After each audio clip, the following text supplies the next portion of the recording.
CA branch. Um, this video is recording a chatbot that I created, I mean, built myself and deployed myself.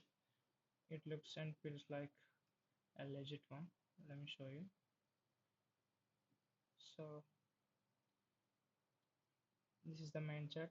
I type a message, hit. As you can see, I selected between models. I can auto. Auto means Gemini first, Groq as backup. This is fastest and this is kinda latest. Let me hit the high button. I mean enter button. So you can see this little label under the answer that tells me which AI model actually answered. Right now it's Gemini. That's my primary provider. But I actually have selected. If I selected auto, Gemini answers first. As you can see, all my charts are saved. I can reopen any old conversation and continue where I left off. I mean, I can continue the session without bit hesitation. Hover it and hit the trash icon if I want to. All the sessions, messages, and everything will be gone.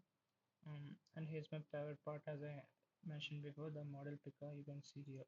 Here, uh, same idea, switching models in a chatbot which have multiple models.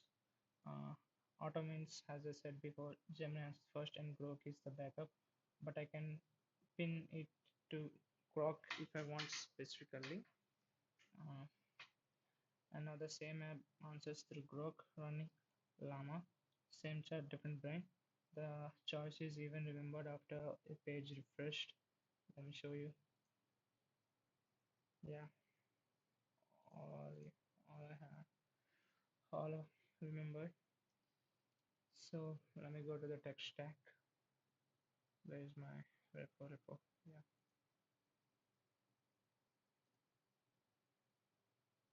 So this is the README file. Okay. All right. That's how I built it. The whole thing is a standard full stack TypeScript project. Nothing else. The front end is React with Vite, styled with Tailwind CSS. The backend is Node with Express. Data lives in uh, Postgre. Let me show you backend. Data lives in Postgre. SQL hosted free on Neon, as you can see. Mm, and I walk it through Prisma, which is an ORM that gives me TypeScript database queries. The database is honestly just two tables. A conversation has a title and timestamps. I'll show you back in Prisma, scheme of Prisma. So yeah, one need detail cascade delete. When conversation is deleted, Postgres wipes its message automatically, so nothing is left offended. So now let's go to interesting part, the fallback logic. Let me tell you a little bit. Let's see it on VS Code. Okay.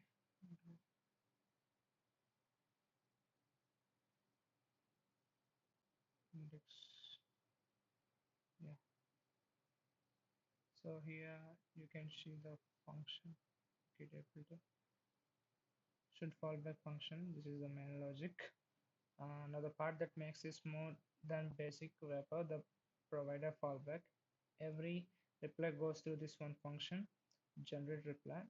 Uh, it tries Gemini first with an 18-second timeout, so hanging request can't freeze the app. If Gemini fails, the code looks at why it failed before doing anything.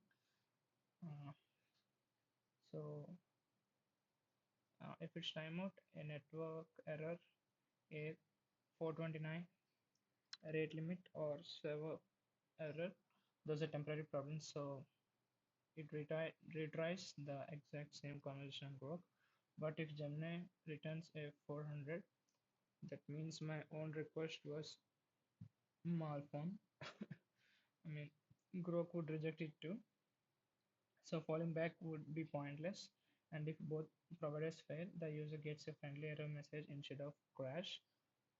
While I was testing this, Gemini actually rate limited me for fill, uh, and the app just quietly answered through Groq. I noticed only this because of the provider label. That's exactly what design is for. I mean, each provider has its own small client. Grow speaks the OpenAI compatible format, so that one's straightforward. Gemini has its own quirks. It calls the assistant role model, and takes system prompts separately. So the client handles the mapping. Now coming to the deployment part, uh, I already had plan in my Notion app, as you can see. According to this, I follow. For hosting, everything runs free. The database is on Neon free PostgreSQL as I showed you before, and the app itself is on render on single web service. During the build, it compiles the React frontend. Then in production, Express servers server service those building files itself. So the API and the UI lives on one URL. No code setup, no separate deployments. I mean, it doesn't require any Cloudflare. Uh, so the whole deployment is described in one file, render.yaml. Render reads it and sets everything up. Build command, start command, and run variables. Let me show you. Variables. Uh, the API key and the database password only live in render's dashboard, never in the code.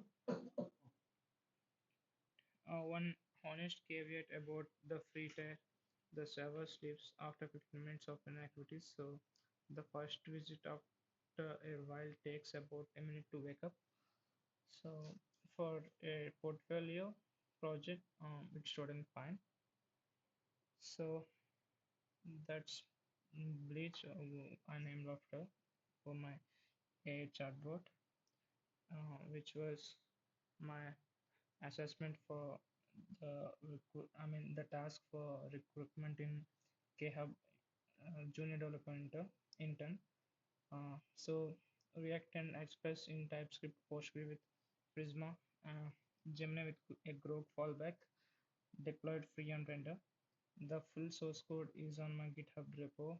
Mm, so yeah, that's it. If this was useful, uh, that means a lot. Uh, Thanks for watching. Thank you. Bye.